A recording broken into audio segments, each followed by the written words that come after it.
Skyscraper, 102 minutes, directed by Rawson Marshall Thurber. One half. It is a scandal that there is no Oscar, Bafta or Golden Globe for Best Dumb Fun. It's a category just as valid as drama, musical or animation, all of which we single out for their own dedicated baubles. Dumb fun, to me, is a style of filmmaking that only ever gets recognized at the ticket booth.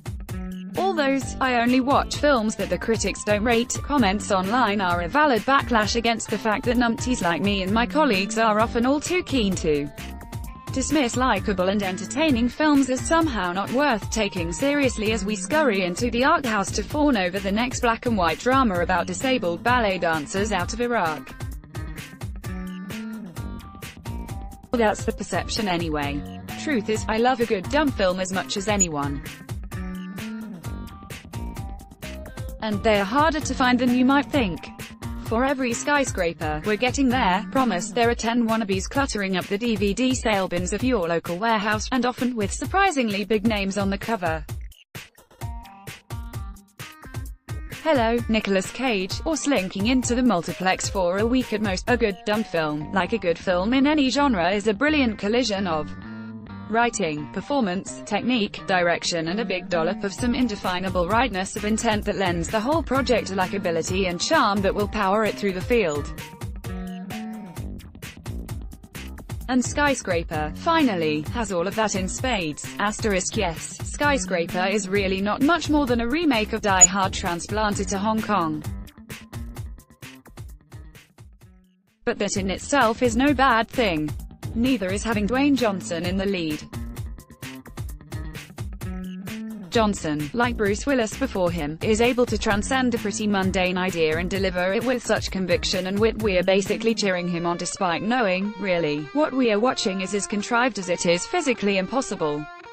Willis did it by looking like a cheerful bloke who just happened to be remarkably tough and resourceful. Johnson, despite the impediment of that ludicrous body, somehow gets a pass on the same seems like a nice guy meter in a way that the similarly inflated Stallone and Schwarzenegger never could. In Skyscraper, Johnson plays a retired FBI field agent reinventing himself as a security consultant. He does enough early to sketch out a character before guiding us on a tour of everything in the film that is about to catch fire, fall over or be jumped off. We are introduced to Neve Campbell, terrific, but underused, as Johnson's ex-combat surgeon wife, and a couple of cute kids, one of whom has the requisite dose of movie asthma you just know is going to pay off in the final reel, and that's Skyscraper in a nutshell. Everything in the first 30 minutes that catches our eye, even some matrimonial banter about how to fix a jammed cell phone, is a setup for what happens in the next 70.